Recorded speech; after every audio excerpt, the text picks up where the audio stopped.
Aduh, mohon maaf. Assalamualaikum warahmatullahi wabarakatuh. Waalaikumsalam. Dan Naji yang saya hormati, dia baru pulang dari Danau Toba. Semoga tetap sehat. Dan setelah pulang dari kita, Kang Senanya beliau pas di Danau Toba. Tidak. Statusnya kan baru nyebrang danau. Ya, ini terima kasih atas perhatiannya. Sekali lagi, dalam forum ini adalah forum pendamping desa. Tadi saya mengundang Mbak Titik yang akan berusaha gabung saat warganya tingkat kerewelannya turun. Nah, hari ini memang banyak sekali pekerjaan di desa untuk menguburkan paketan. Kemudian Mas Duki, Dik Mas Duki juga tadi menjawab oke, akan berusaha. Kemudian Mas Lurah Mulyo Dadi ya Kak Seto ya, jawab atau tidak saya belum tahu. Kemudian ada Aris Nurholis dari pendamping di Kulon Progo, Mas Naji. Tadi juga ada Mas Edi yang sanggup untuk gabung. Kemudian Mbak Afif terlalu meruput nih gabung tadi jam 4, jam 2 sudah gabung. Jadi forum ini adalah forum yang kedua. Forum kedua, Senin kemarin kita menghadirkan Mas Awan Santoso untuk berkaitan dengan pengelolaan potensi desa untuk pengembangan BUMDes yang kemudian berujung karena sekarang pendampingan kemarin itu spot by spot gitu sehingga kayak tidak terkoordinasi. Kemudian muncul inisiasi untuk membuat sebuah konsorsium pendampingan desa.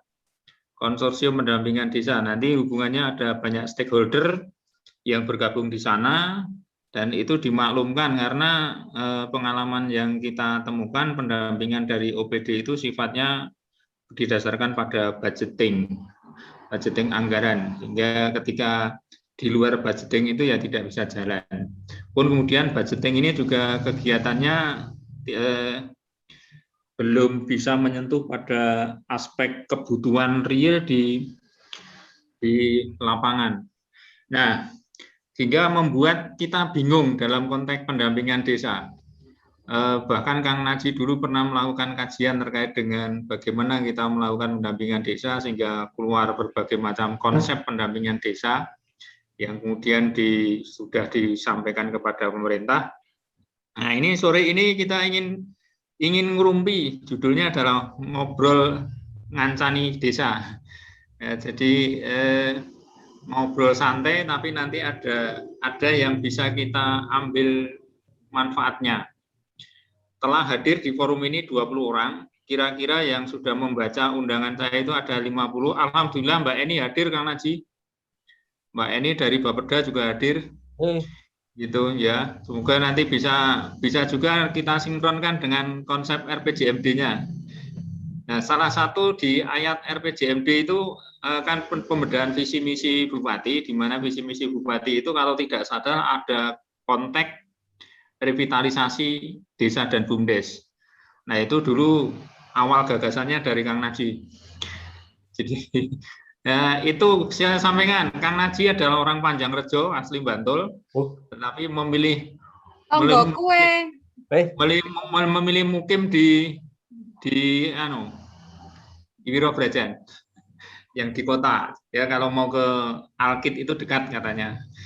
Jadi itu sementara gitu, jadi maaf ya, jadi nanti kita forumnya terbuka, artinya ketika Kang Naji menyampaikan sesuatu dan kawan-kawan ingin lebih mengelaborasi apa yang disampaikan, silakan, dan ini tidak ada host yang kemudian mengendalikan, artinya forum ini siapapun boleh nyuara, tetapi kesempatan pertama ini kita berikan kepada Mas Naji.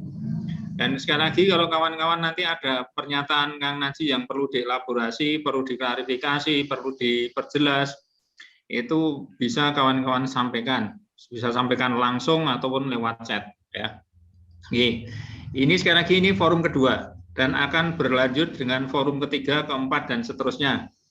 Itu audiennya bisa meluas. Hari ini yang Kulon Progo hanya kita undang Mas Aris dulu untuk tes.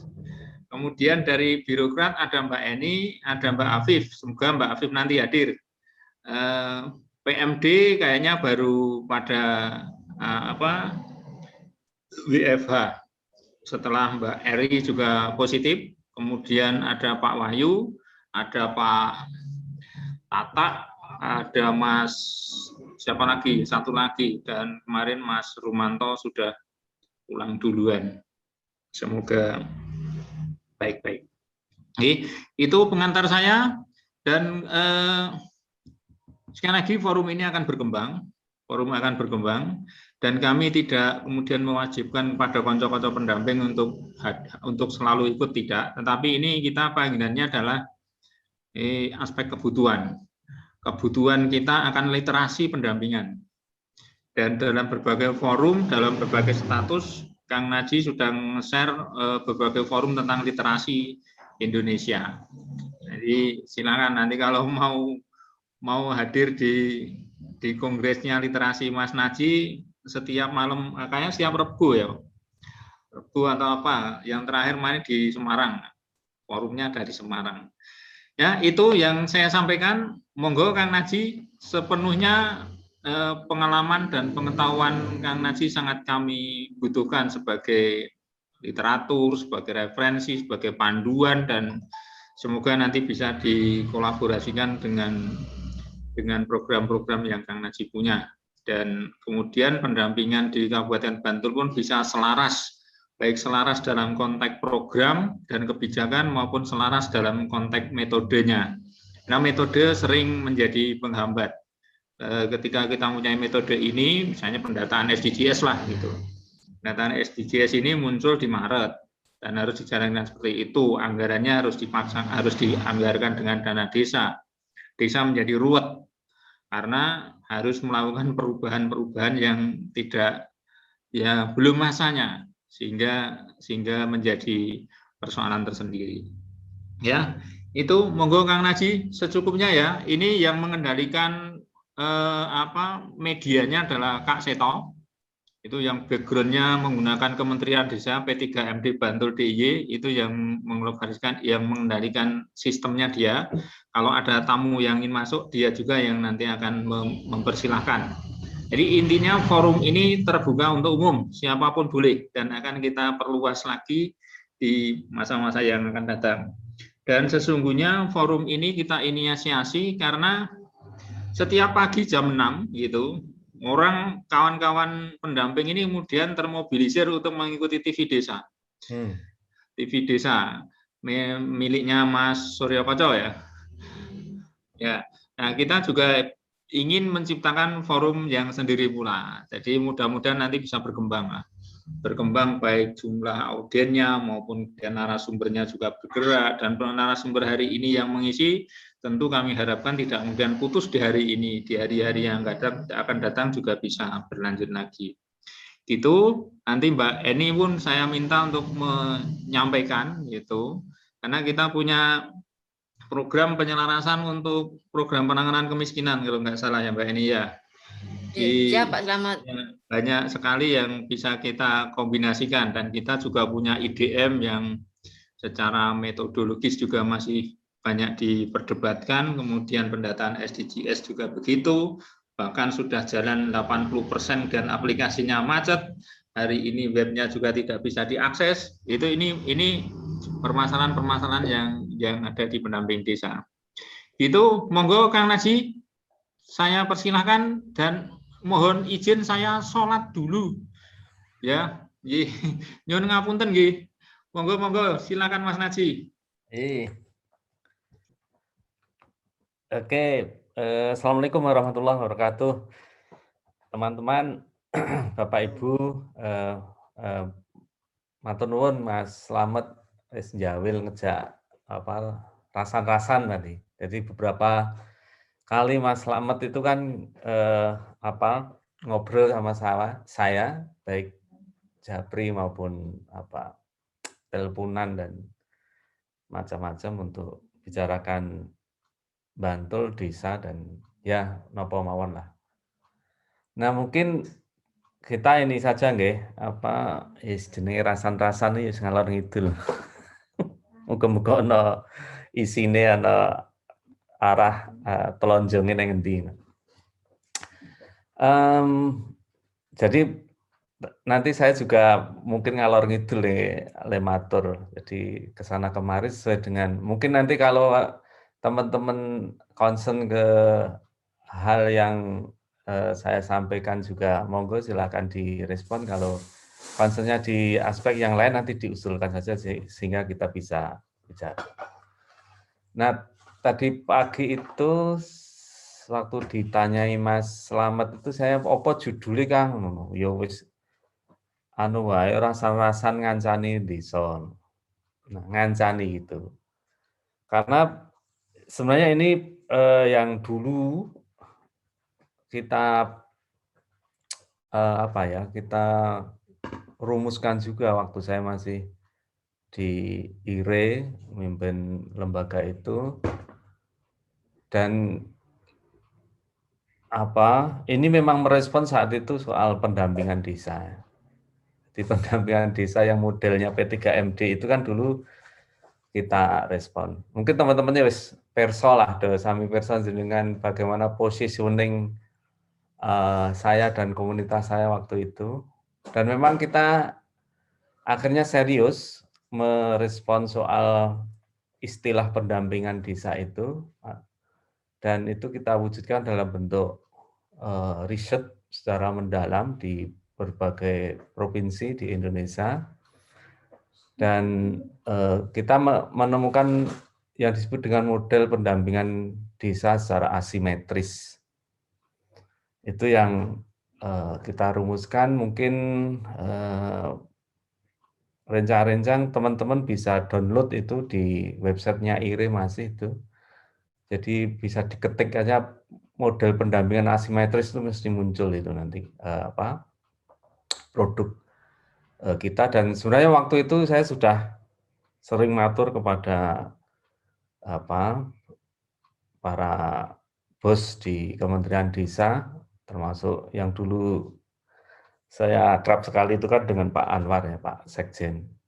Dan biasanya termasuk Pak Taufik yang sekarang Pak Sekjen ini sering sudah kita sampaikan, dan di last minute sebelum pindah atau paling enggak waktu saya dan tim saya waktu itu sedang menggalang ide dengan Pak Sekjen Anwar itu untuk mengganti ya peraturan pemerintah yang 43 sama 60 itu menjadi satu, dan kementerian yang ngurusi desa itu satu-satunya ya misalnya Kementerian Desa 1 2019 awal sampai menjelang pelantikan presiden itu. Itu saya dapat kabar secara lisan sih dari Pak Sekjen bahwa ya akhirnya model pendampingan desa ke depan itu seperti yang diusulkan kami saat itu. Jadi butuh waktu 16, 17, 18, 19, kira-kira 3-4 tahun untuk menerima model itu. Nah, dari obrolan itu satu teman-teman gini, jadi desa ini butuh konco, butuh teman. Poinnya sebenarnya itu, butuh konco, butuh teman, dan AED meskipun sami perso nggih, di dalam desa itu para bos, Pak Lurah, Bu Lurah atau tokoh-tokoh itu biasanya nek sing ngancani wong jaba itu luwih seneng lah, luwih ngrungokke, oleh bahkan dalam banyak kasus luwih ketrima ketimbang sik ngancani iki ya ming bocah nom nang kono dan seterusnya. Sebenarnya itu poin juga. Poin yang kedua memang dalam kasus tertentu itu koncone piai-piai sik nang desa, terutama yang sedang mengelola desa, pemerintah desa atau BPD, itu biasanya unsur dari luar itu ada faktornya juga. Dulu saya waktu awal-awal tahun 2000-an di Wukirsari itu begitu juga. Nah, yang Wukirsari, nah itu waktu itu saya ngancani Wukirsari.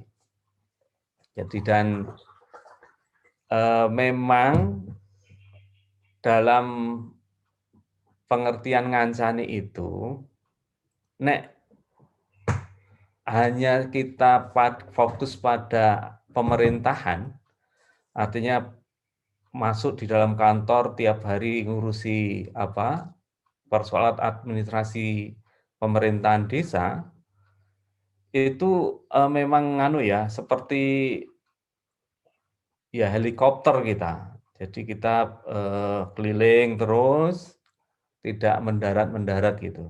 Jadi mubeng terus neng desa.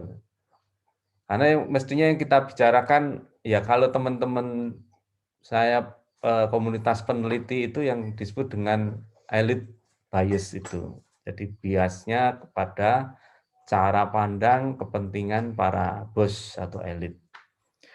Nah, karena itu di dalam salah satu riset saya juga dan saya sampaikan juga ke banyak pihak, saiki desa bisa kita dekati dengan 3 elemen atau 3 pihak paling enggak. Dan nanti yang akan kita uji untuk mengukur itu ada itu, kami bikin buku dan bisa di-download juga. Bukunya itu soal bagaimana membangun situs baru demokrasi desa atau demokrasi lokal. Situs. Termasuk yang jadi fokus riset kita saat itu Panggung Harjo, tempatnya Mas Wahyudi. Nah, ada 3 hal yang harus kita kancani akhirnya. Satu, jelas memang pemerintah desa, dan itu kita lihat nanti leadership-nya, tata kelolanya, dan juga keperbiaannya ya di dalam termasuk responsivitas terhadap isu kepentingan yang ada di desa. Yang kedua, kekuatan representasi di desa itu. Kalau sekarang Kiai Jogja lebih menggunakan istilah Bamuskel, BPD. Nah, sejak awal 2000-an ketika otonomi daerah dijalankan Undang-Undang 2299 itu, saat itu BPD juga namanya, memang BPD ini sering salah kedaden. Dan dulu waktu saya nemani di Wukersari itu dan juga di desa-desa Jawa Tengah itu memang salah kedadennya macam-macam. Nek ora anteng banget, jadi kayak KKL KMD itu malah sebaliknya. Saya menemukan itu di Klaten di Pasar Wedi itu. Jadi itu di Pasar Wedi itu kan desa itu. Dulu saya temani itu BPD-nya diketuai oleh seorang perempuan aktivis, sugih, dan kuat sekali itu, Bu Suci. Ya, kuat dan hidup memang. Kontrolnya itu hidup. Ada juga dulu kan rame-rame BPD-nya itu juga sangat anarkis ya. Pokoknya maido apa yang dilakukan oleh pemerintah desa. Nah, itu yang sebenarnya sering salah kedadene BPD itu yang mesti kita kancani juga. Apa sih sebenarnya tanggung jawab tugas fungsinya BPD itu? Dia kan sebenarnya merepresentasikan ya bagaimana kepentingan masyarakat di desa itu bisa mereka artikulasikan, mereka sebelumnya agregasikan gitu dirungokke, dipentelengi, kemudian digunakan sebagai point of concern ketika mereka ngobrol karo lurah atau pemerintah desa. Nah, misalnya seperti masa-masa sulit pandemi begini ini sebenarnya posisi peran tugas fungsi BPD itu sangat strategis, sangat penting. Karena coba ini yang babak belur ini kan Bu Pak Lurah ini dan pemerintah desa. Saya dapat kabar terakhir dari Mbak Titik. Kebetulan saya sama Mbak Titik Sriharja itu kan sering komunikasi ya, dan bareng-bareng pengen mengimajinasikan desa yang pas itu seperti apa. Itu begitu cari ekonomi positif itu ya kalang kabut juga Mbak Titi. Karena sapu kawate ada yang hilang itu yang jadi ini. Nah, di mana itu BPD? Nah, itu penting untuk misalnya di masa-masa krisis itu bisa membantu memotret, jadi meneropong sinyalnya ben lebih kuat, radarnya semakin luas di wilayah desa itu, agar kepentingan-kepentingan masyarakat desa ini bisa terpotret. Saya waktu Mbak Eni itu sama Mbak Eni Mbak Eni Bapeda, itu menemukan ya ada warga desa yang ya nyaris nggak terurusi karena COVID satu keluarga. Ya, satu keluarga COVID. Dan akhirnya dengan kontak-kontakan saya Mbak Eni dan teman-teman itu kita coba bantu. Ada yang kontak dengan kepala desanya, Pak Lurahnya, tapi no respon. Nah, itu tuh yang bikin ini. Jadi sistem desa di dalam masa emergensi ini tidak merata seperti sistem yang sedang berjalan di Panggung-Harjo. Sistem data, sistem pelayanan, respon gitu. Nah, itu yang mestinya kita temani ya. Jadi sampai segitunya bayangan kita itu membangun sistem. Kalau dulu saya dengan Mas Wahyudi dan Mas Duki, Mbak Titik dan juga teman-teman kepala desa di 7 atau 8 desa di Bantul itu ya membangun seperti itu. Saya itu pengennya apa yang telah berhasil dilalui oleh Mas Wahyudi itu ditular ke, jadi mentori bukan minteri tapi mentori kepala desa yang lain untuk melalui masa-masa kritikal mereka, krisis mereka. Misalnya kepala desa yang baru itu mesti pertama kali masuk ke kantor, datang ke komunitas lama, orang baru masuk ke komunitas lama, itu kan apa yang harus disiapkan? Dia harus menghadapi habit lama, ya, comfort zone, ya, situasi yang nyaman.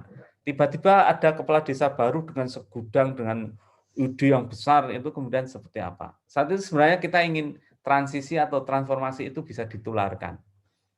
Nah, sebenarnya banyak itu stok yang bisa ditularkan itu oleh Mas Wahyudi atau yang lainnya. Nah, atau sebenarnya itu bisa diperankan oleh teman-teman pendamping sekarang. Jadi ngancani tadi itu. Jadi yang ngobrol dulu, misalnya kemarin atau kapan itu dengan Kang Wahyudi, ngobrol, terutama masa-masa transisi itu.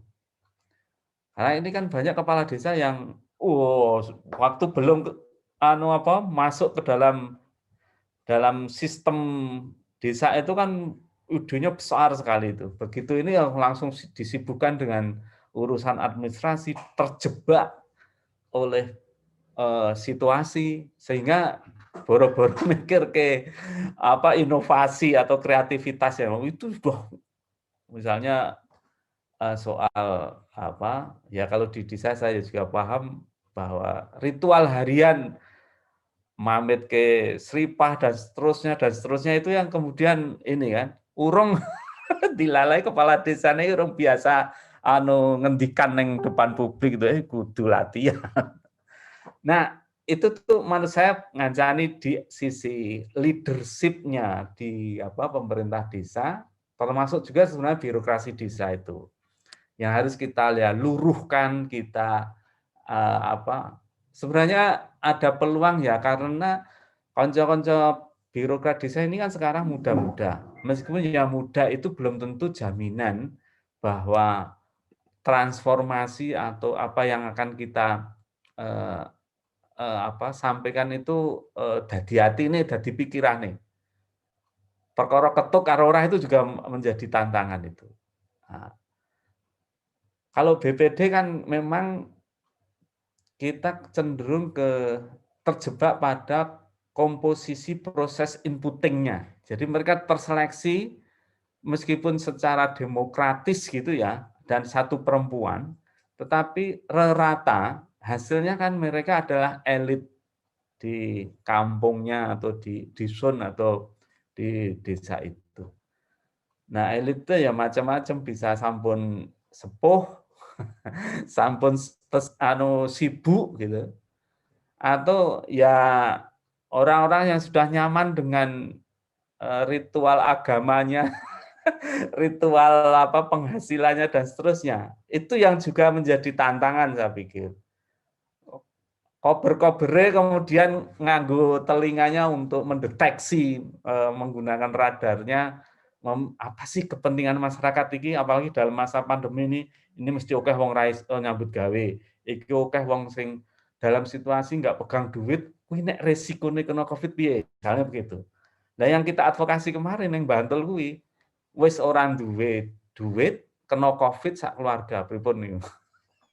Dan itu nggak sempat terdengar oleh desa. Nah, maksud saya begitu, satu dan dua itu ya, jadi pemerintah desa sama BPD. Nah, yang ketiga itu dalam konsep yang dulu kita bangun ya, untuk mengembangkan desa itu, demokrasi desa itu adalah warga desa yang aktif atau active citizenship.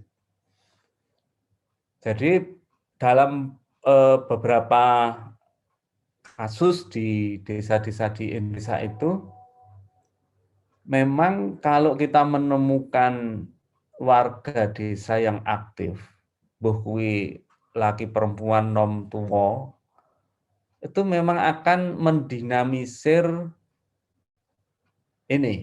mendinamisir desa. Jadi misalnya ada 1, 2, atau 3 orang warga desa yang aktif gitu. Aktif ki nek cara nek dhewe ten Bantul niku wong entrengan. Yes entrengan, pokoke jiwa korsane untuk desa ini jos pokoknya. Itu sebenarnya harus kita temukan dan itu harus kita kancani.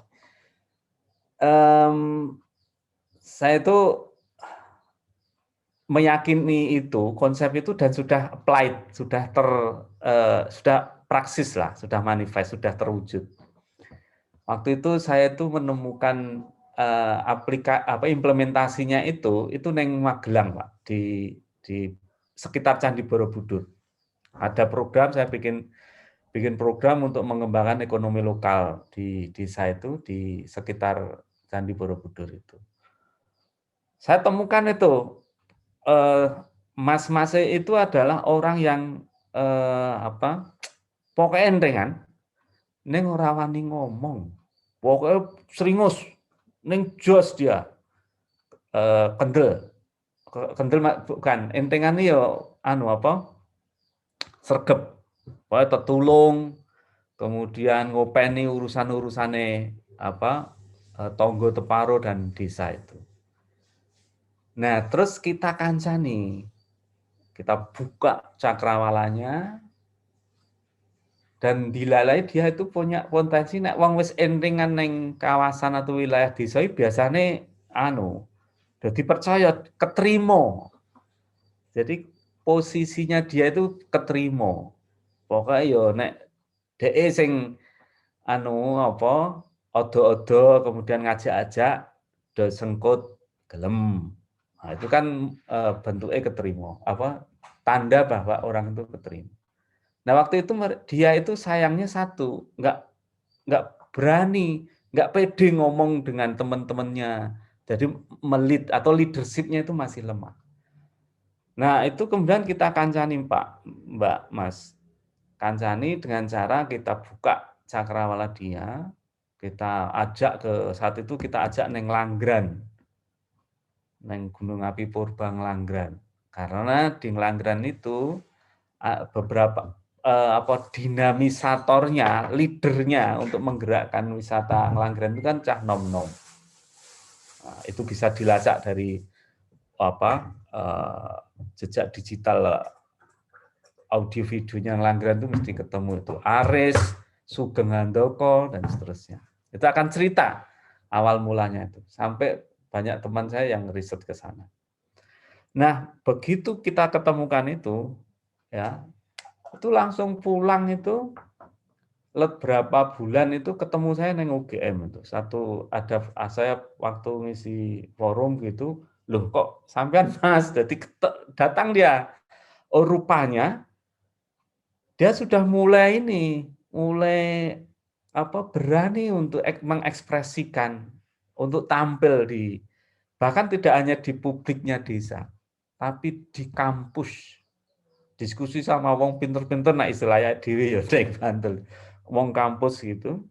Nah, saya lihat waktu itu oleh panitia difasilitasi siapa yang mau membicarakan kasus desa-desanya.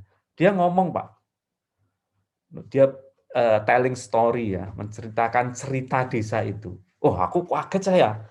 Wah, ini sudah mulai. Terus kemudian saya lacak-lacak karena saya nggak intens ya menemani, tapi saya membuat kerangkanya saja.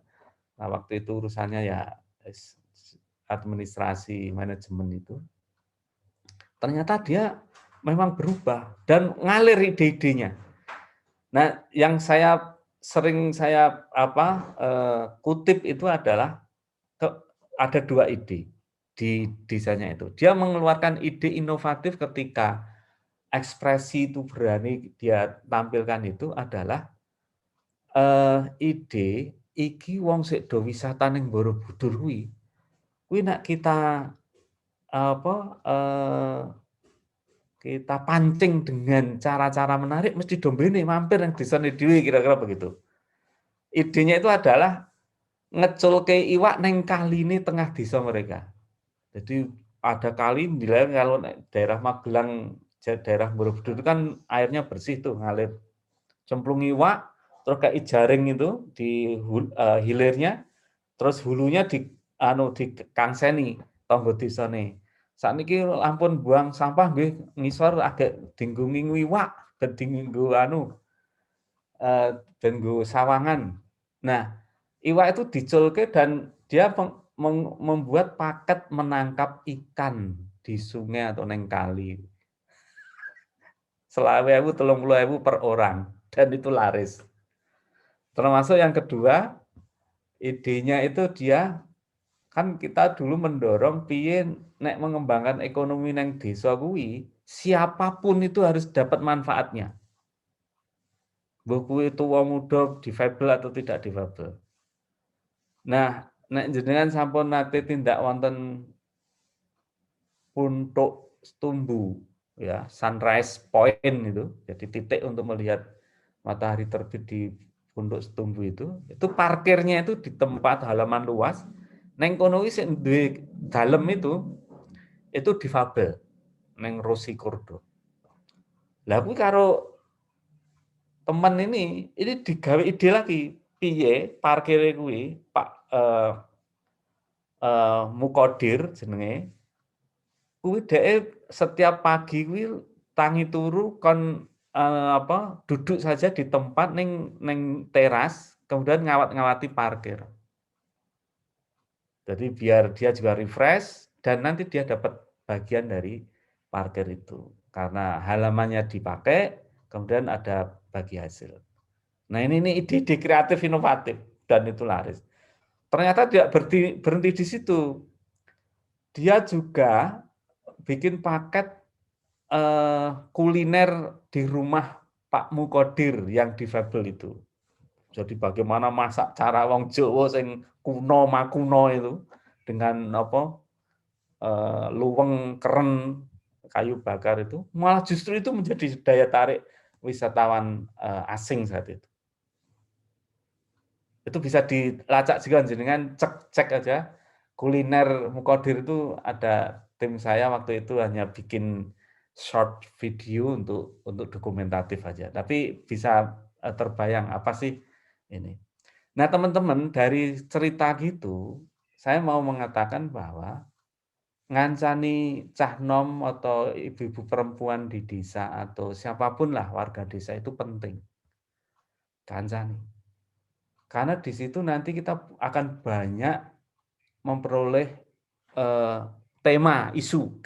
Apakah itu kesehatan, perumahan, pertanian, pendidikan, seni budaya, ekonomi, dan seterusnya.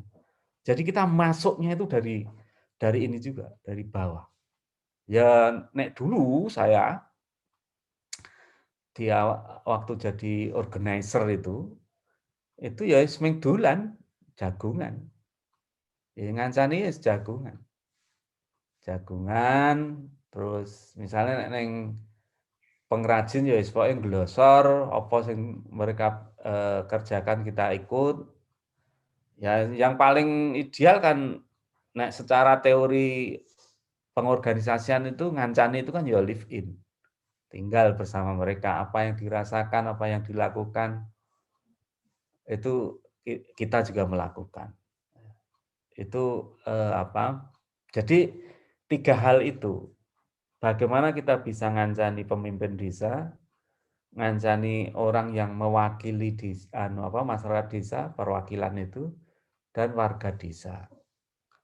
Nah, itu yang nanti ketika kita ramu, kita hubungkan antar 3 elemen itu nanti akan menghasilkan kekuatan yang solid. Nah, misalnya ya, waktu itu kasus tempatnya Kang Wahyudi itu Pamungkarja itu, leadership ada di pemerintah desa. Kemudian ketemu dengan BPD yang representatif, responsif. Nah, ketemu kan? Nah, ada beberapa warga yang aktif juga. Jadi dia, makanya relatif tumoto, dinamis. Nah, itu yang tidak terjadi di desa yang waktu itu kita teliti itu Glagaharjo. Itu desanya Mbah Marijan. Pemimpin desanya lurahnya agak lali aku. Bu Ngatem atau siapa itu.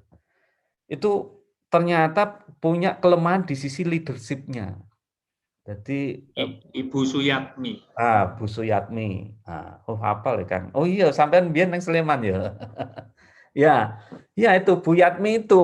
Saya waktu itu ngefans itu. Wah, ini perempuan desa yang hebat itu jadi kepala desa itu. Makanya tak jadikan program saat itu. Program unggulan untuk pengembangan BUMDesa sama ekonomi desa. Termasuk saya riset Demokrat. Ternyata ditemukan oleh tim peneliti saya itu. Oh, ternyata Bu Suyatmi itu leadership-nya keok dengan tokoh-tokoh laki-laki yang ada di pemerintah desanya, birokrat maupun di warga desanya, bahkan warga desanya kan industri kan tambang pasir itu. Nah, akhirnya termasuk direktur BUMDesnya, Mas. Ya, termasuk Bapak mundur. Enggak jadi. Dan hasil riset kita menemukan, waduh ini nih. Saya kemudian memaksa memasukkan program pendampingan yang enggak jadi. Ranetes. Karena apa ya? Jadi kita masuknya lewat cah-cah nom itu. Wes lah lewat cah nom aja. Tapi mental itu ke pemerintahan desa itu. Jadi mental. Pokoknya nggak bisa tembus masuk itu. Jadi menguplek komunitas itu. Nah, memang istilahnya pertarungannya itu ya nanti seperti itu, menghubung-hubungkan itu. Dan itu memang tidak selalu sukses. Raktu sukses. Tapi kalau kita misalnya dari sisi warga, apalagi cah nom-nom ya, itu banyak sih cara-cara terobosannya itu. Di mana kemarin tuh Banjarnegara misalnya. Itu berhasil menelurkan yang disebut dengan musrenbang musdes dan musrenbang online.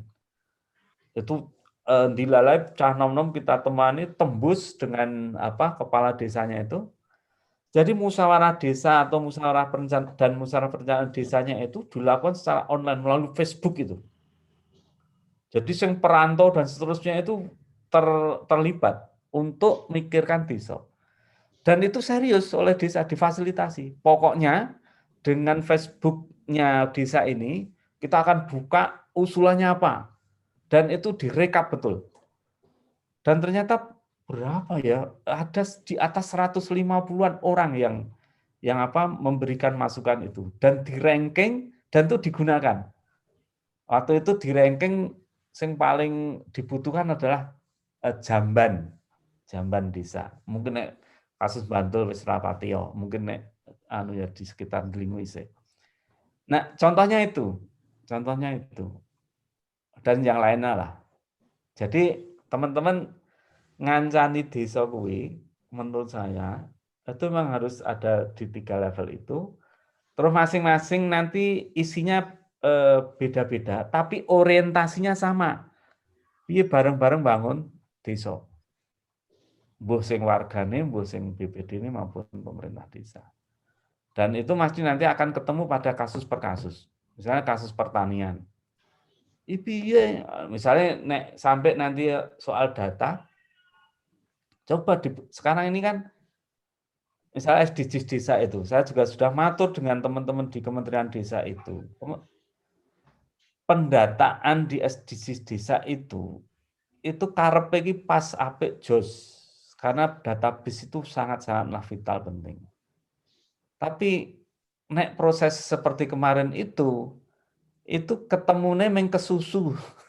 Jadi nglayani Kementerian Desa.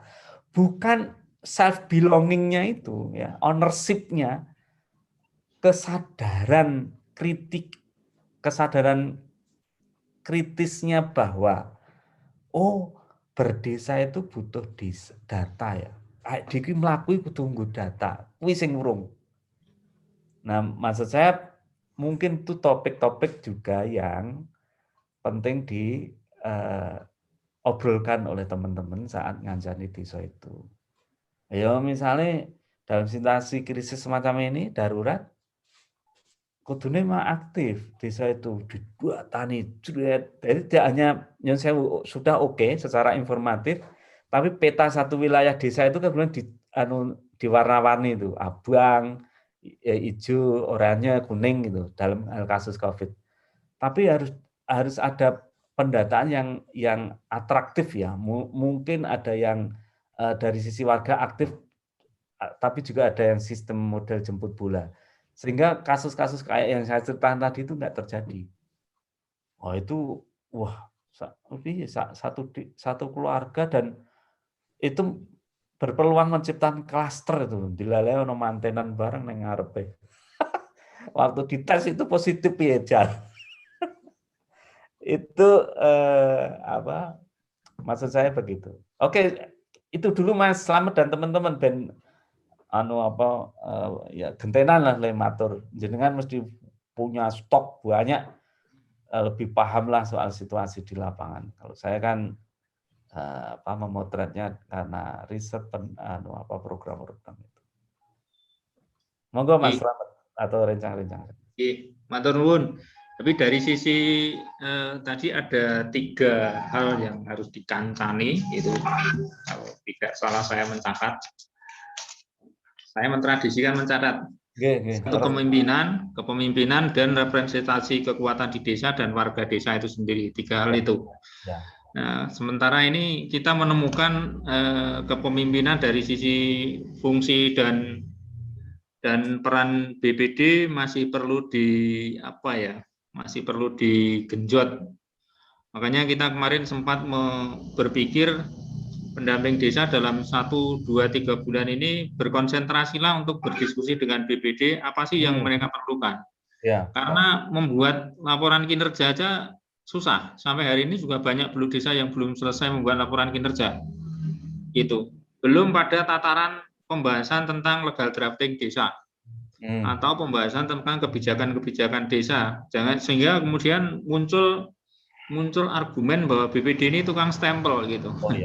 Ya, jadi saya kasihannya di situ. Nah, mungkin nanti Kang Naji bisa memberikan tip apa sih sebenarnya yang harus kita optimalkan. Yang pertama dengan BPD, yang kedua dengan kepemimpinan yang begitu luar biasa di saat kampanye saja, setelah jadi menjadi impoten gitu.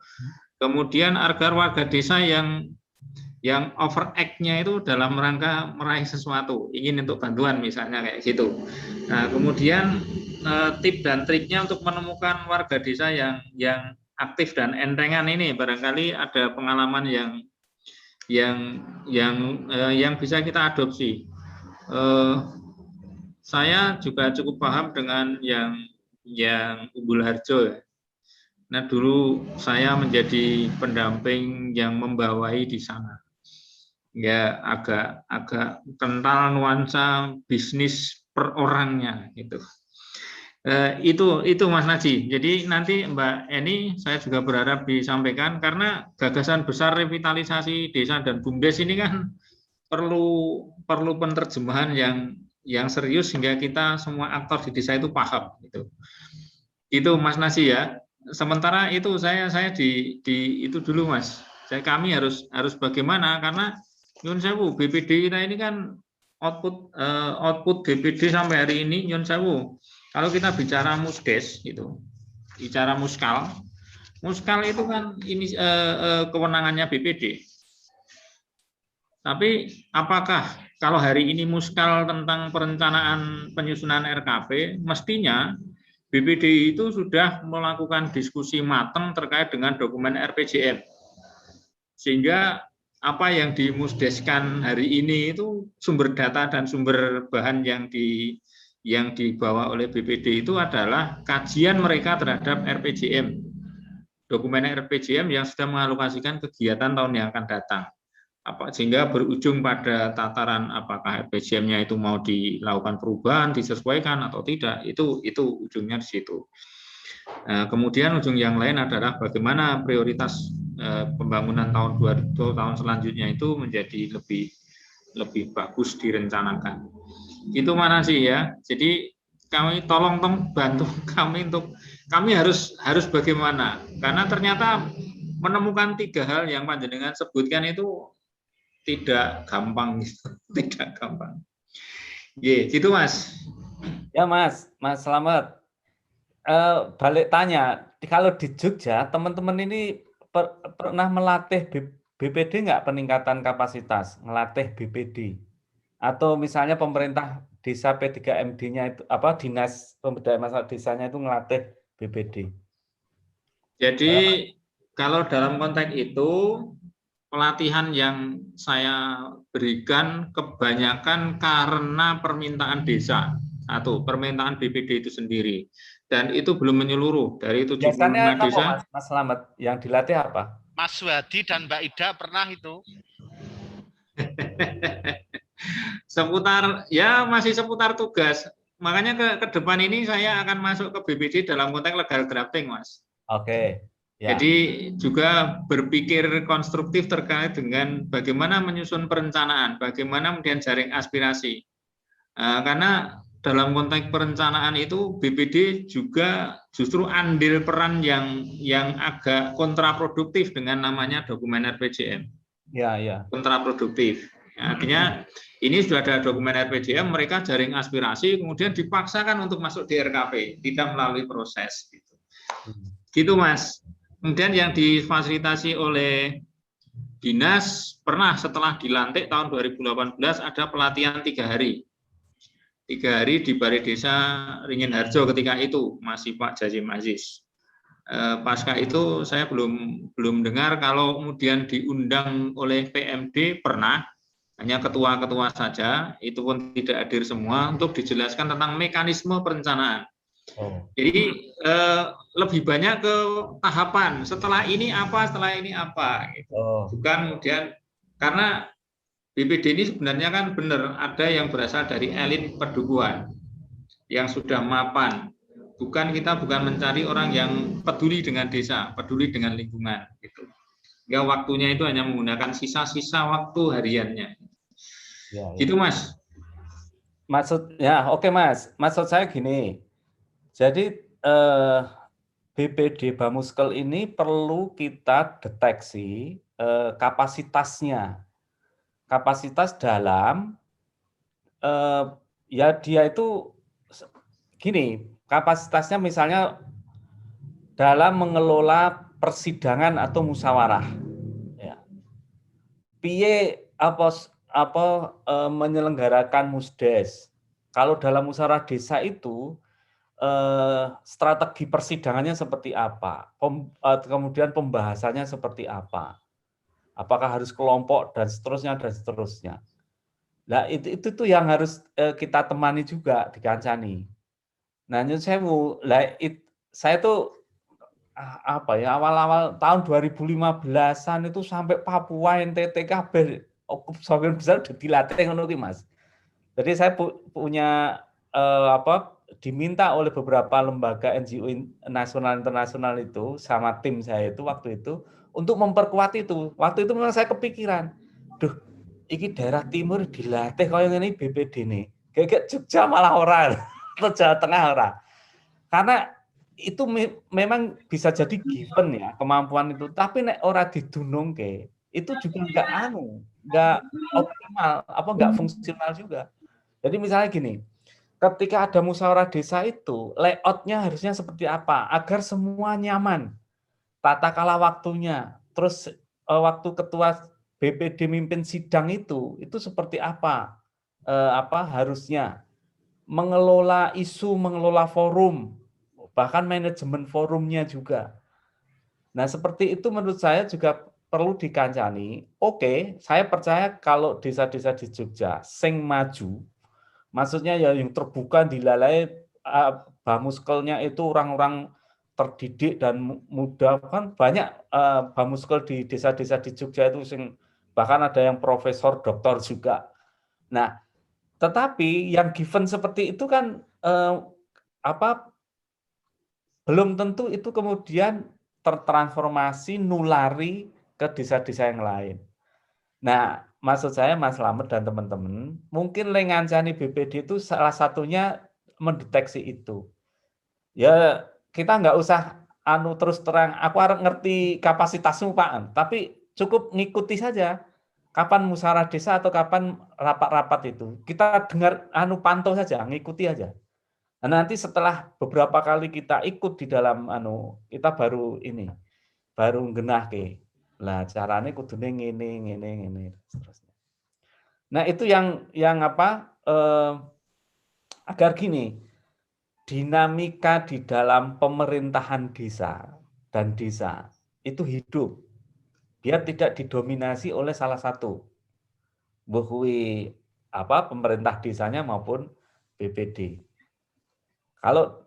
Kalau dinamis itu kan menjadi menarik, dan saya pikir ruang untuk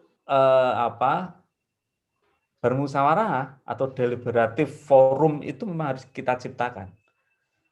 Jadi ngobrol secara terbuka, tidak ada dusta di antara kita itu di dalam desa itu harus memang itu menjadi target juga kita biasakan itu. Antara cah nom, BPD, karo lurahe misalnya. Itu kudu biasa. Nah, yang saya lihat dinamis sejak sebelum Undang-Undang Desa sampai sekarang itu, contohnya itu, ada satu desa Rapoa namanya di Bantaeng, Sulawesi Selatan. Yang dulu sering kita program dan dulu kita refer itu, soal transparansi waktu bikin undang-undang desa itu. Nah, dia meng-create ruang deliberatif itu. Jadi ya suasananya ajir-ajir itu.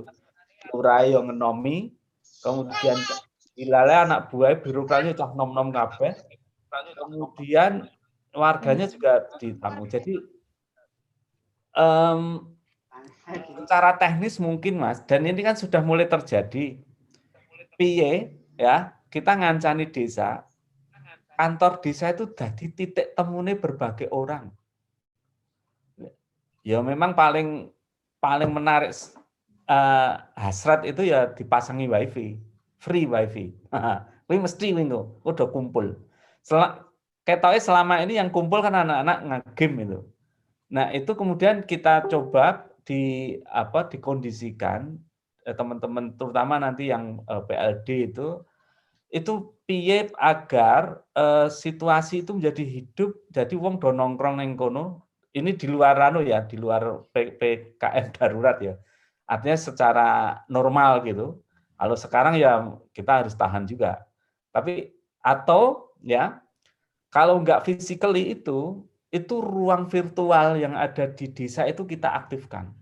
Apakah WhatsApp group atau Facebook atau Instagram atau apa. Itu kita ciptakan.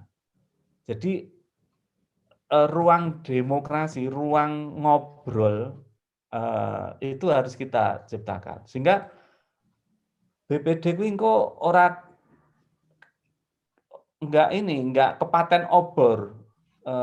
Wis ora duwe kapasitas, ora tahu ono ruang untuk ketemu ngobrol, wis peteng dedet itu. Nah, jadi satu menurut saya kita uncei Mas Slamet atau teman-teman, piye sih jane BPD iki ketok endi iki anune lakune. Gak nek sidang ya kaya rapat biasa kae. Saling main tunjuk. Gak nek sidang ya tergantung lurahnya atau tergantung cari atau tergantung birokrat seniore di situ, sing sugih dhewe apa sing paling berpengaruh gek. Nah nek cara-cara begitu ya kita harus mulai masuk, berani. Ya pengorganisasian itu harus masuknya ke situ. Nek ora ya nggak masuk kita. Contohnya ngono Mas, jadi kita deteksi, kemudian setelah kita deteksi nanti grade-nya macam-macam kan. Misalnya tadi sing peteng dedet, yes, pokoknya wis waton mlaku. Tapi ono sing top levelnya, top level itu tinggal kita nemani ide-ide kreatif inovatif untuk men-challenge yang setup-nya itu sudah given. Misalnya kumpulan para akademisi, nilai tinggal di desa itu dikumpulkan wong pinter-pinter jadi BPD misalnya. Nah, itu kita challenge itu ide-ide kreatif misalnya digitalisasi desa atau misalnya soal seni budaya yang khas desa atau ideologisasi desa itu atau ya jadi menurut saya treatmentnya itu kalau kita seperti sekarang COVID ini 3T itu testing, tracing, treatment. Nah kita tes dulu. Jadi sama itu sebenarnya tes, kemudian kita tracing. Tracingnya itu kita telusuri, ya, traceability aktor yang berpengaruh, kemudian mulai bukannya kok iso BPD dipilih orang-orang seperti ini dan sejarahnya seperti apa, hasil-hasilnya itu kita tracing. Sehingga aku ngerti siapa sih berpengaruh BPD, kapan harus masuk dan seterusnya. Yang ke ini treatment itu tadi, kapan itu dengan apa kita akan berikan something ya ke mereka itu. Misalnya, wah ini ketoknya wis top kabeh itu, pokoknya padang jinglang ini BPD kapasitasnya. Ya berarti tinggal kita challenge. Secara misalnya gini, oh ini kok wong pragmatis kabeh, wong Padang nih pragmatis bisnismen gitu. Ah, itu ya susah kalau kita tawarkan ideologi. Nanti malah digebresi gitu. Tapi challenge-nya mungkin bisa nggak misalnya kumpulan para bos juragan yang jadi PPD itu kemudian ditransformasi menjadi energi gerakan ekonomi desa. Ini BPD kita dorong untuk mencetak kader-kader wirausaha sosial desa. Nah, itu kalau misalnya itu. Tapi kalau misalnya, kumpulannya Pak Guru, Bu Guru, Pak dosen segalanya itu di desa, kita challenge saja. Bagaimana membangun data desa yang kuat, tetapi tapi aman. Atau misalnya membangun seni budaya lokal desa, sistem desa gitu. Jadi challenging-nya itu tergantung ini tadi hasil testing dan tracing kita. Treatment-nya. Itu Mas Slamet. Saya mau merespon silakan monggo.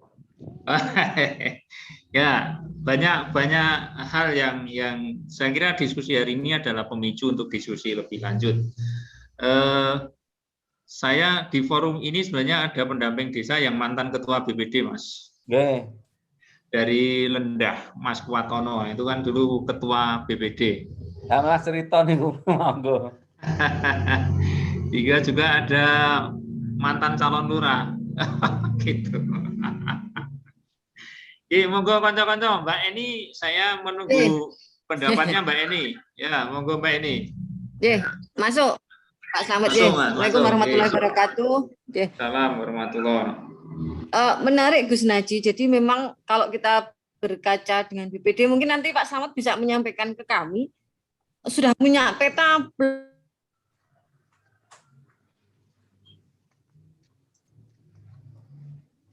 Kok ngeheng, Mbak? Putus. Ngeheng, Pak, punya Bu Eni kayaknya koneksinya di sana. Koneksinya kurang stabil. Butuh sinyal yang kuat. Oke. Mbak Eni, halo. Wah, malah tenggelam nih. Kayaknya baterainya habis nih. Oke, kita tunggu. Mas Kuat, jenengan yang pernah menjadi BPD dan sekarang menjadi TA, kira-kira ada yang bisa dikomunikasikan dengan Mas Naji untuk mengelaborasi pendapat kawan-kawan yang lain, Mas?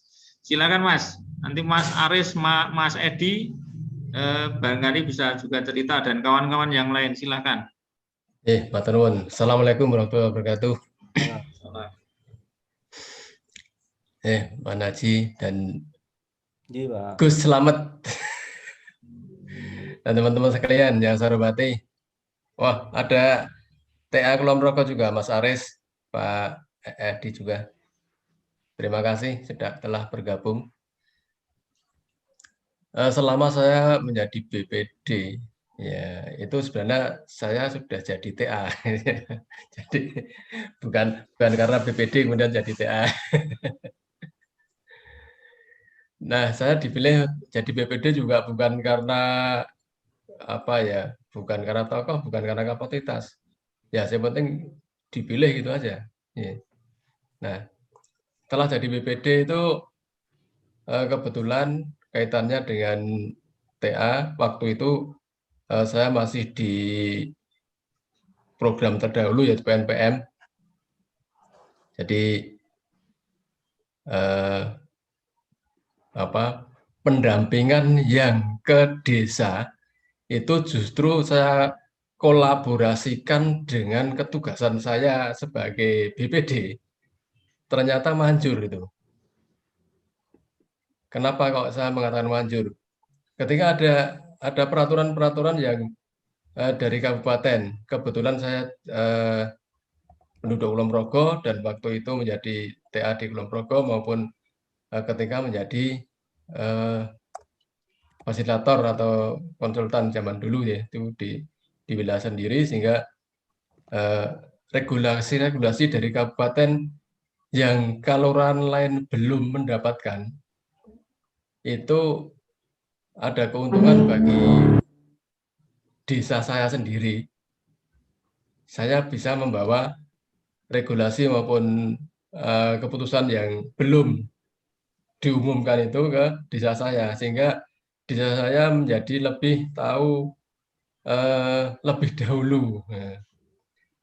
Maka ketika desa tahu lebih dahulu, ya memang belum tentu pihak pemerintah desa itu langsung menerima bahwa ini harus dilaksanakan atau kebijakannya bagaimana itu. Tapi minimal ketika ada kebijakan yang datang dari kabupaten kemudian sudah secara tidak langsung saya sampaikan ke Pamong, ke Pak Lurah, maka sudah persiapan lebih dulu. Sehingga apa yang menjadi ketugasan saya di pendamping, kemudian kolaborasi tadi dengan ketugasan sebagai BPD, itu tidak saling mengganggu. Demikian juga ketika saya jadi TA ini tugas di Kulon Progo, maka ketika monitoring ya, istilahnya kan kami monitoring ke desa, ke kecamatan. Nah, sekaligus saya itu juga melaksanakan ketugasan selaku BPD, istilahnya melakukan monitoring juga untuk kegiatan-kegiatan yang sifatnya didanai oleh APBDes waktu itu. Nah, mengenai pelatihan saya kira di tempat kami ketika saya menjadi BPD juga tidak ada pelatihan yang sifatnya meningkatkan kapasitas ya, secara implisit istilahnya pelatihan itu tidak pernah diadakan. Jadi mungkin sama dengan di Bantul yang jarang dilakukan. Dan itu ternyata untuk menjadi BPD yang boleh dikatakan tadi mempunyai kekuatan atau mempunyai kapasitas itu berasal dari diri sendiri. BPD-nya sendiri itu yang harus belajar memperkuat diri untuk supaya saya bisa melaksanakan fungsi BPD. Pertama sebagai penggali aspirasi, kemudian membawa aspirasi maupun menyampaikan aspirasi kepada pemerintah desa sesuai dengan wilayahnya masing-masing, misalnya dapilnya itu. Kalau BPD kan mempunyai wilayah daerah pilihan, koyo DPR. Nah, dengan pengertian ataupun kemampuan, kapasitas dan sebagainya tadi, kami berusaha untuk menularkan apa yang saya ketahui itu kepada teman-teman BPD utamanya di desa saya. Dari unsur pimpinan, kemudian ketika ada rapat rutin, kami mengadakan rapat rutin tiap bulan, seluruh BPD, dan itu tempatnya berpindah-pindah, istilahnya bergiliran ke rumah-rumah teman-teman anggota, tidak di balai desa. Karena kalau di balai desa, kemudian pertemuan kami malam hari, sementara anggotanya ada 11 orang, ya, itu kan juga merasakan sepi. Sopo sing ngarang nglayani gitu. Maka kami rapatnya yang rutin bulanan. Rapat rutin bulanan itu dari rumah ke rumah. Ya. Nah, apa yang menjadi pengetahuan, kemudian menjadi kemampuan saya secara pribadi itu berusaha saya tularkan lewat forum itu, kemudian teman-teman saya dari BPD itu bisa menangkap, oh kalau begitu saya harus begini, saya sebagai anggota harus seperti apa. Kemudian dari BPD itu kan ada kepala bidang pemerintahan, bidang pembangunan, kemudian juga bidang kemasyarakatan. Masing-masing bidang itu saya berusaha untuk memberikan pengertian ketugasan mereka sesuai dengan bidang masing-masing, terutama nanti ketika mengikuti musyawarah di tingkat desa. Ya, sementara itu, matur nuwun. Matur nuwun Mas Kuat. Kawan-kawan, mumpung Kang Naji masih di forum ini, silakan ada yang kita beri kesempatan untuk berdiskusi dengan beliau, menyampaikan pendapat, gagasan, atau ide, atau kalau memang perlu counter aja pendapatnya. Ini forum bebas. Jangan ada dusta di antara kita. Tadi kan sudah disampaikan. Silakan. Nanti ada Mbak Rian, Korkap Bantul di sesi closing statement yang kita beri ruang. Monggo, baik Mas Wuryan, Mas Edi, Mas Aris, dan kawan-kawan PD/PRD dipersilakan. Silakan, mic-nya dihidupkan.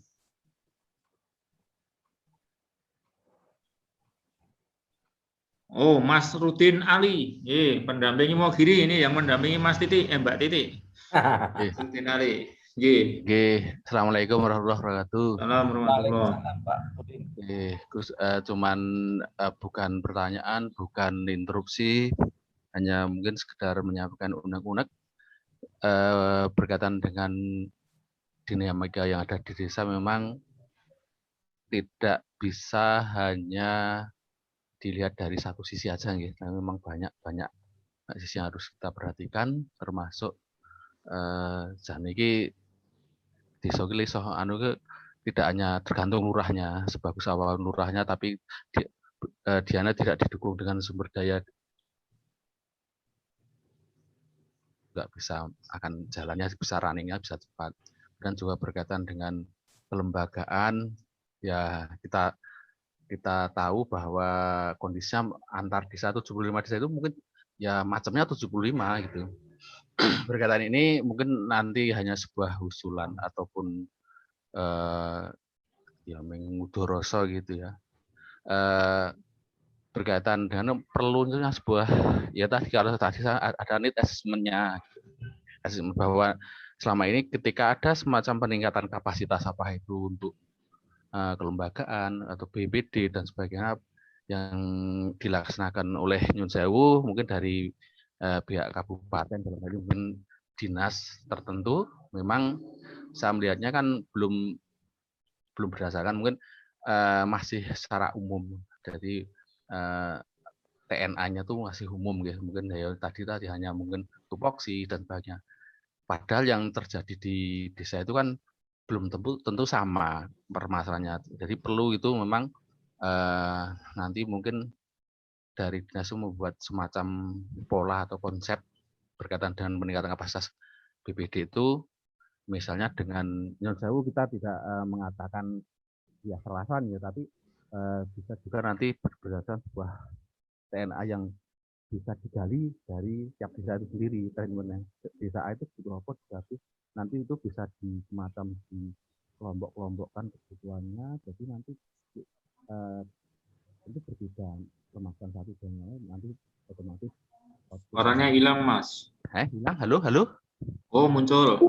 Oh ya, ya itu intinya seperti itu. Pertama, katanya dengan kebutuhan peningkatan kapasitas kelembagaan dalam ini BPD ya. Jadi mungkin perlu TNA-nya nanti tidak dibuat gebiah-gebiah gitu. Jadi permasalahan per desa itu permasalahan apa itu yang pertama. Kemudian yang kedua, tadi saya sampaikan bahwa sebagus apapun lurah itu, ketika Nyun Sewu komitmennya, komitmen berarti kurang apa ya. Jadi intinya gini, yang saya maksudkan bahwa ketika lurah itu mungkin ya pada waktu mau jago memang mungkin visinya seperti apa, impiannya itu memang gede, tapi begitu nanti masuk ke dalam lingkungan itu apakah lingkungannya mendukung, dalam hari ini mungkin dasarnya. Itu kalau menurut saya bahwa juga perlu dipikirkan, artinya banyak terjadi di desa itu sumber daya manusia yang di desa tersebut, dalam hal ini dalam tanda kutip pamongnya itu memang belum tentu sama, belum tentu bagus ya, tidak sama nggih. Ana sing iso ya mlayune banter, ana sing lelet dan sebagainya. Itu perlu juga nanti dibuat, saya belum pernah dengar lurah itu nggawe fakta integritas untuk pembantu-pembantunya gitu. Jadi punya target gitu. 1 tahun ki kowe iki nyambut gawe apa? Targetmu ki seperti apa?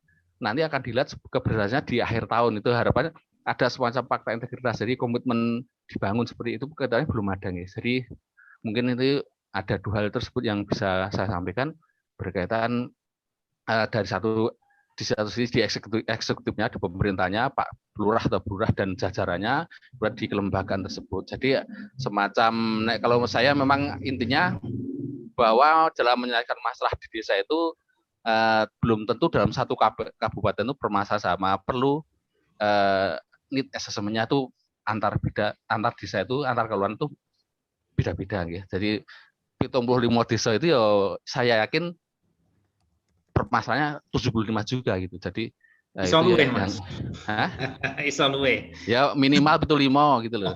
Ya itu mungkin nanti kalau Bu Lurah Sri Harjo hadir mungkin nanti juga ngerti BPD ini seperti apa, nanti pamongnya seperti apa tadi. Mbak Bilih sementara itu hanya memberikan semacam masukan saja, monggo mungkin nanti dari yang berkompeten mungkin Pak Sunaji atau Mbak Eni dari Bapeda yang katanya dengan perencanaan itu bisa membuat konsep kaitannya dengan apa nggih pengembangan ataupun Nggih. memajukan desa. Matur nuwun. Nggih. Matur nuwun Bang Rudin. Mas Mas. Rudin ini juga ketua LPMD Trimulyo loh Mas. Oh. Oke. Cocok. Ah, cocok Selamat. gitu. Itu- Monggo ada yang lain, ada yang lain. Sorry, neng apa di room chat itu saya bagi dua buku itu. Satu yang saya ceritakan tadi, situs Hmm. baru demokrasi lokal dan model pendampingan desa. Di room chat silakan diunduh nih Pak Zuhadi CS tadi sudah perso tadi. Nggih. Oh, Kalau ya. enggak bisa dilacak di internet, bisa cepat itu. Nggih. Sudah Sudah saya download. sudah kami share di grup kita Oh, Pak J. Slamet. J, Pak. Nggih. Monggo yang lain akan ada yang mau menyampaikan gagasan pendapatnya, Mas Haris kayaknya. Atau yang kawan-kawan silakan Mas Haris. Nggih, matur nuwun Pak Slamet. Iki mohon izin bergabung di forumnya teman-teman TPP Bantul nggih. Jadi cukup menarik memang diskusi kita sore hari ini terkait dengan rasan-rasan ngancani desa nggih. Tadi saya sempat nelpon Pak Slamet itu terus katanya ada info forum di sore hari ini dan saya mohon izin untuk bergabung nih. Jadi terkait dengan apa yang disampaikan oleh Kang Naji nih tadi, saya sepakat terkait dengan memang kita mendampingi harus melihat sektor-sektor mana saja yang kemudian punya peran atau pengaruh terhadap ya kemajuan pembangunan desa. Nah dalam hal ini tadi disampaikan ada 3 sektor nih. Terkait dengan hal ini mungkin memang kami mungkin teman-teman pendamping perlu memang punya peta, punya pemetaan lah kondisi real saat ini, baik dari sisi sektor tadi leadership di masing-masing desa dampingannya itu seperti apa, dari sisi pemerintahannya, kemudian dari BPD-nya, dan juga unsur penggerak masyarakatnya yang mungkin bisa dilihat dari representasinya adalah lembaga kemasyarakatan desa LKD atau sekarang LKK. Nah, dengan itu mungkin nanti pola-pola kita pendampingan dan kemudian peningkatan kapasitas pun juga tidak gebiah-uyah. Jadi melihat peta yang memang sudah kita identifikasi di masing-masing kelurahan. Betul tadi yang disampaikan Mas Ali Liudin. Jadi memang 75 desa bisa jadi masalahnya juga 75 seperti itu. Tidak bisa disamakan. Nah, ini mungkin juga apa bahasanya? Ya, memang perlu strateginya juga beragam juga. Nah, mungkin itu yang bisa saya sampaikan urun rembuk lah bahasanya. Di awal mungkin kita memang perlu punya peta terkait dengan kondisi tiga sektor tadi, sehingga kita melakukan pendampingannya juga menyasar lah sesuai dengan memang permasalahannya. Kalau 3 hal ini semuanya kuat, ya apa yang disampaikan sebagai benchmarknya Panggung Harja ya bisa kita duplikat di desa-desa yang lain. Nah, saya lihat kan di panggung itu kan klopnya tiga elemen tadi. Semuanya kuat itu. Gitu. Nah, itu kalau kita bisa sentuh semuanya di desa-desa lain, ya tidak menutup kemungkinan, ya sangat mudah untuk kemudian, ya sangat mungkin lah bagi kita untuk duplikat atau mungkin bisa lebih baik untuk desa-desa yang lain. Mungkin itu Pak Slamet. Matur nuwun. Ke depan kita akan mencoba memetakan potensi dan masalah di BPD dan aktor-aktor di desa ini sebenarnya apa dalam kondisi paling aktual. Nah, senjatanya juga nanti kawan-kawan pendamping juga tidak perlu kemudian melakukan penelitian secara khusus, tetapi dengan pengamatan yang intensif, saya kira kita akan memperoleh itu, dan ke depan akan kita buat rencana dan gagasan yang bisa kita kolaborasikan dengan Pak Direktur Fitra gitu. Duduk direktur. Oke, Mbak Eni sudah on, kita beri kesempatan untuk melanjutkan statementnya. Monggo Mbak Eni. Oke, mungkin apa yang akan saya sampaikan tadi sudah disampaikan oleh beberapa teman, cuman memang kesimpulannya Gus Naji, mungkin setelah Gus Naji melakukan pendampingan di seantero Nusantara, itu perlu nggak sih adanya sebuah proses bisnis yang apa namanya yang perlu kita buat di teman-teman desa, misalnya seperti ini. Ketika kami di Bapeda itu kan juga ada prioritas daerah ya Gus, yang tertuang di RPJMD, yang harapannya adalah itu bisa diturunkan menjadi nanti di prioritas desa juga, biar apa pembangunan yang akan kita laksanakan itu sinergi antara desa dan kabupaten. Itu salah satu contohnya. Kemudian ada beberapa hal lagi kaitannya dengan data. Nah, mungkin perlu nggak proses bisnis sebenarnya posisi teman-teman BPD itu di mana sih alur baganya, sehingga mungkin jadi nanti apa namanya mainframe-nya yang ada di BPD itu bukan hanya pembangunan fisik aja gitu loh Gus, tapi memang bisa meranah ke semua masalah, semua program kegiatan yang ada di desa. Karena ketika kami temui kemarin berbicara kemiskinan di desa tertentu, ada yang tidak mau membahas Gus, karena memang pikirannya itu kalau BPD dan muskal itu hanya untuk ke fisik, itu masih kita temui di Bantul. Mungkin itu karena Gus Naji. Matur nuwun, dan performa perencanaan desa pun masih 60% lebih fisik, corblok paling banyak dominan gitu.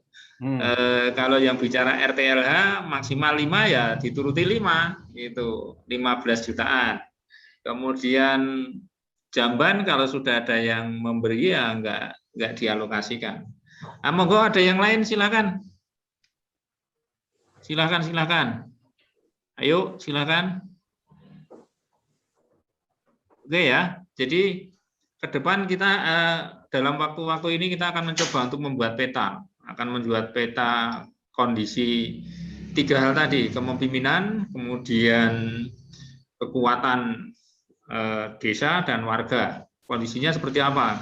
Tujuan akhirnya menemukan apa yang disampaikan Mas Naji itu adalah orang yang entengan, orang yang selalu mempunyai pola yang responsif gitu.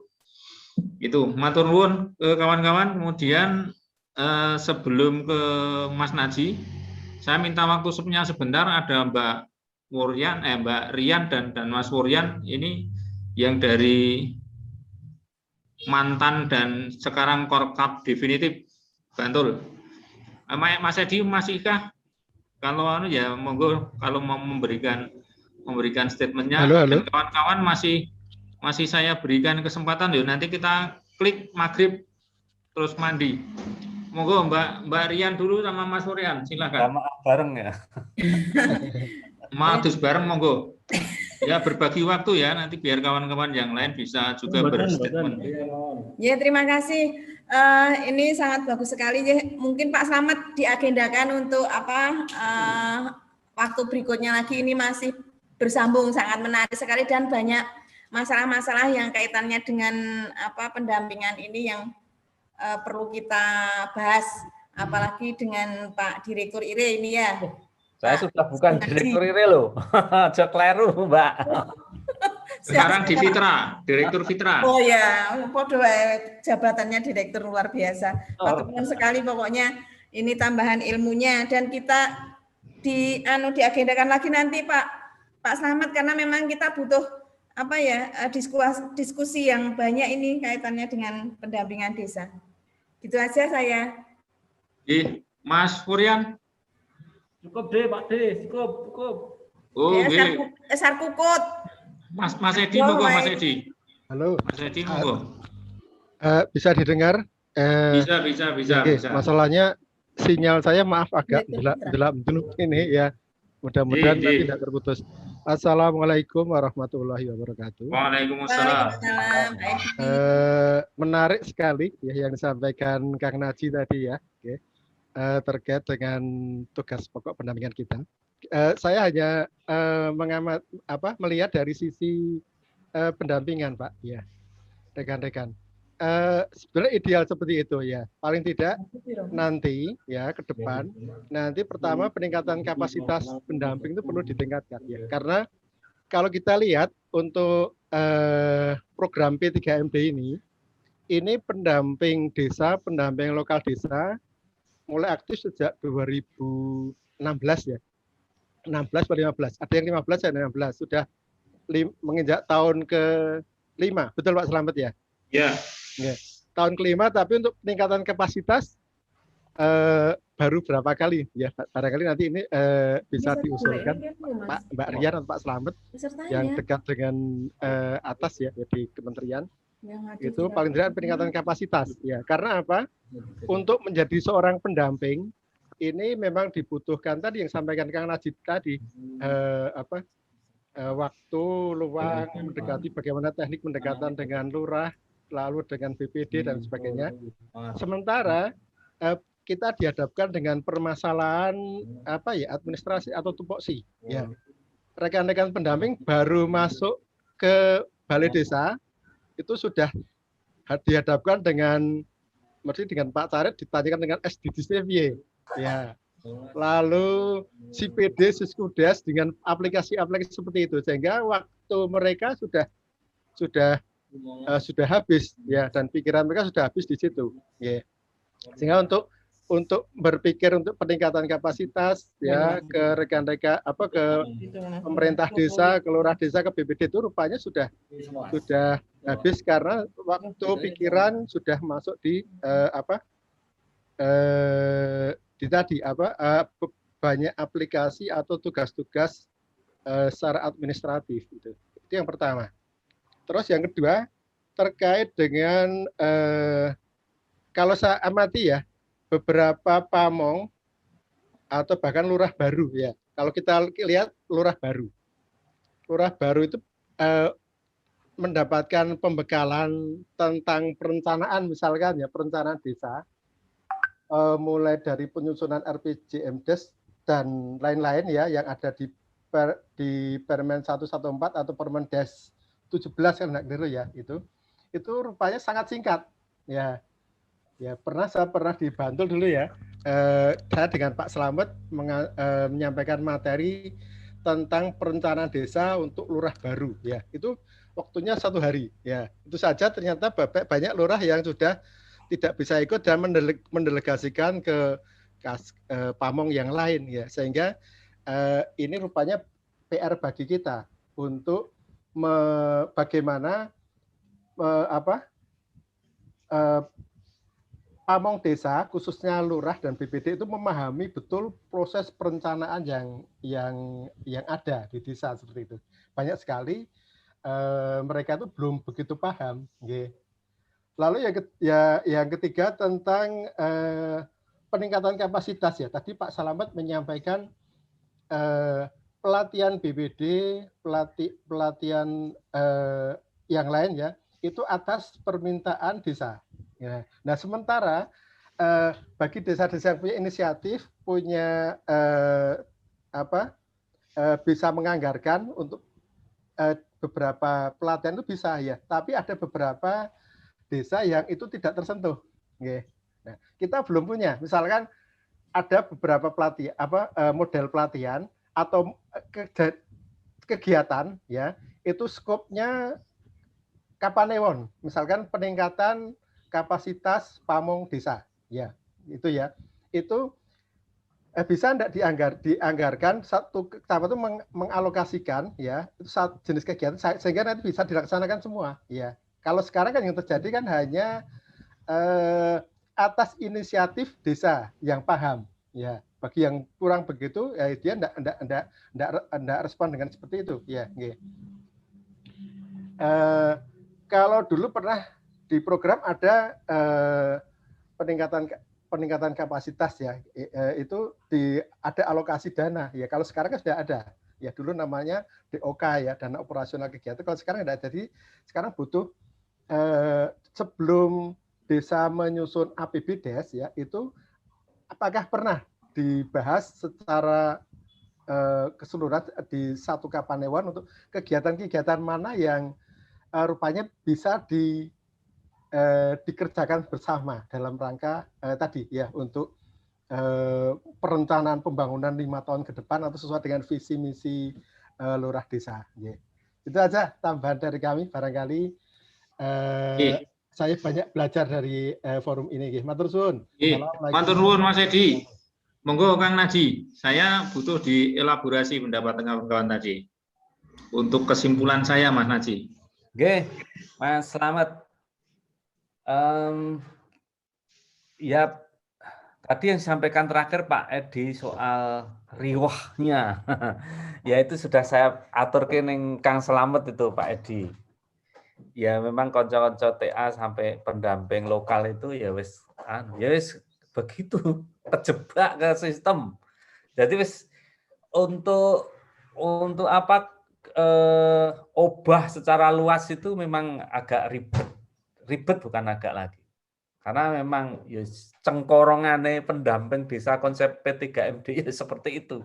Jadi harus ya suka tidak suka yang lakoni memang ngono kuwi. Tetapi menurut saya kita harus cari terobosan nih, harus cari terobosan. Taruh kata gini, saya tadi dari teman-teman yang merespon tadi itu, mumpung ono Mbak Eni barang nih, mungkin dari dinas lain ada juga ya. Jadi gini, kolaborasi kita. Coba teman-teman di masing-masing kabupaten, terutama lewat koordinator dan TA-nya itu, ngobrol dengan Pemda.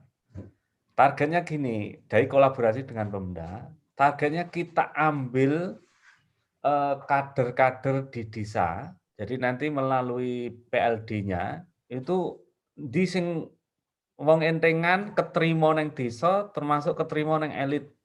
Ora sah oke-oke siji loro saja. Nah, itu yang kemudian menjadi jangkar kita, menjadi kader kita di desa itu. Jadi ini wis bicara soal kaderisasi ini. Jadi nah dari situ kita nanti ya P3MD misalnya setiap kabupaten punya program literasi desa. Nah itu nanti luas kita bikin ini apa tema-tema kontekstual masing-masing desa beda-beda. Jadi bisa dalam hal seni budaya, dalam hal apa capacity building apa birokrasi desanya atau BPD-nya tadi kepemimpinan bahkan. Nah tapi memang kita syaratkan yo sing gelem ngabekti karo desa entengan dan itu bisa kita mintakan kolaborasinya oleh Pemda itu diragati dalam bentuk pelatihan atau apalah mereka sering kita pertemukan. Nah, perjumpaan itu kan biasanya membutuhkan ubo rampenya itu. Apakah itu nah kalau perjumpaan online gini ya paling data toh, dan kalau misalnya perjumpaan fisik dikala misalnya sudah agak normal gitu kan kita bisa butuh pendanaan. Mungkin Mbak ini goyang-goyang dikit lah ininya anggarannya itu bisa jadi pelatihan-pelatihan terutama di Dinas Pemberdayaan Masyarakat Desa itu diarahkan untuk itu. Daripada melatih sasarannya sing ora cetha-cetha. Mending kita fokus pada kader desa dan itu mestinya diverifikasi ya. Terserah masih teman-teman punya alat untuk memverifikasi. Nah perlu lapor ke neng bupati DDW. Jadi itu menurut saya collab.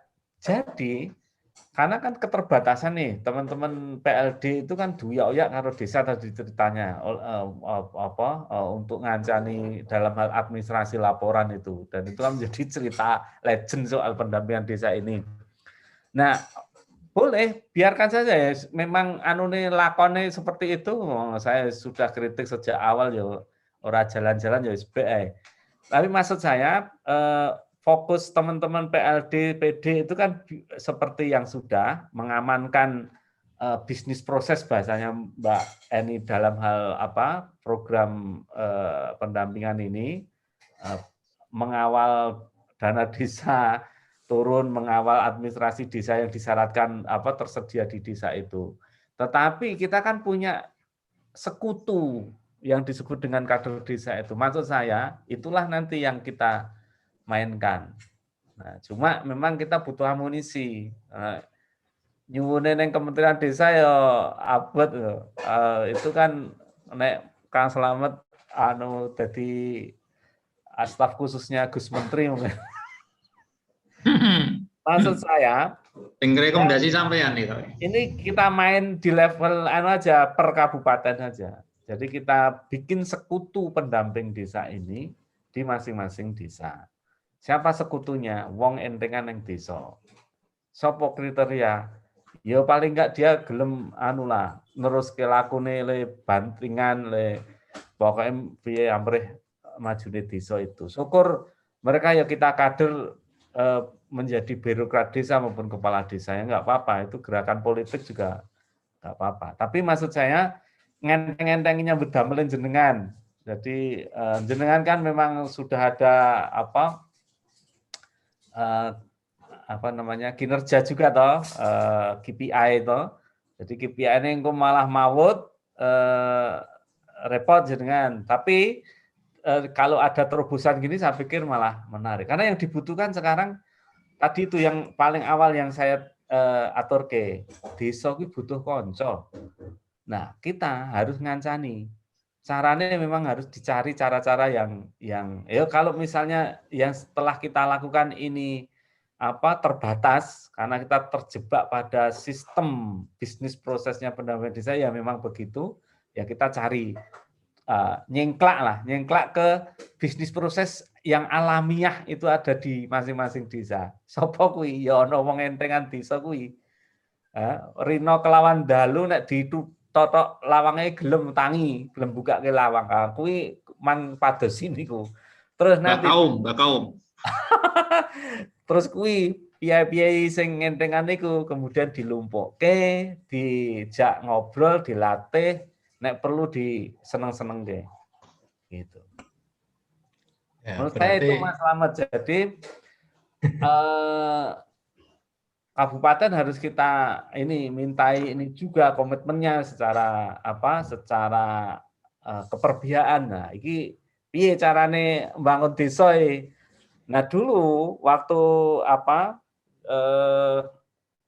di Bantul itu ngobrol-ngobrol saya seperti itu, ini kudu ono cara strategi memperluas ini loh kisah suksesnya Wahyudi di Panggung-Harjo ini kudu ditularke iki. Nah, sing nularke iki knowledge management kan namanya. Itu ya sing sedang berkuasa. Harus itu. Nah, nek ora Kang Wahyudi engko mengko halo-halo dhewe ning panggung internasional nasional kampungnya dhewe ora kebagian. Itu tuh maksud saya dan itu sebenarnya sudah confirm. Nah, itu jadi nanti kita punya sekutu di desa, kita kaderisasi dan nanti kita pertemukan. Perjumpaan dengan mereka itu adalah berisi soal hal ehwal semacam ini ya. Jadi diperluas. Mungkin nanti bikin kurikulum, bikin sistem itu. Itu saya pikir legacy ya, warisan jenengan itu malah justru di situ sehingga misalnya jenengan wis pensiun atau pindah tugas itu wis ono neng kono kadre. Nah, ini syaratnya Mbak Eni kerja keras ngerayu konco-koncone. Ya Gus, jadi mungkin Pak Slamet mungkin nanti kita lebih dalam baprinan gitu ya. Kalau mungkin AOPD itu kan ada kegiatan-kegiatan pelatihan nih. Kalau memang nanti saya coba tak buka gini PMD sama di Bapeda sendiri juga ada psikologi. RPJMD semeniko tiap tahun ada. Oke. Nanti sasarannya mau diganti, akan digeser ke desa Mas Nasi. Kenapa deh? Niku, jadi pelatihan itu sasaran pelatihannya akan digeser ke desa itu kan? Harusnya. Tapi nanti butuh ini info dari Pak Slamet ini. Ya, P3MD itu menyediakan list of kader tadi itu. Jadi daftar kader. Jadi ojo siap. Ya. Ojo sing dilatih ki wong sing asal selo pas itu. Ah kuwi kok iso bojone sapa sing penting mangkat. Itu yang sering kita alami kan begitu. Bisnis as usual. Jadi pelatihan pembra APBD itu keluar terus tiap tahun. Tetapi sing dilatih ya kuwi wae. Bar kuwi sing dilatih itu ora ana anune sistemnya memperluas ilmune kuwi. Itu menurut refleksi saya.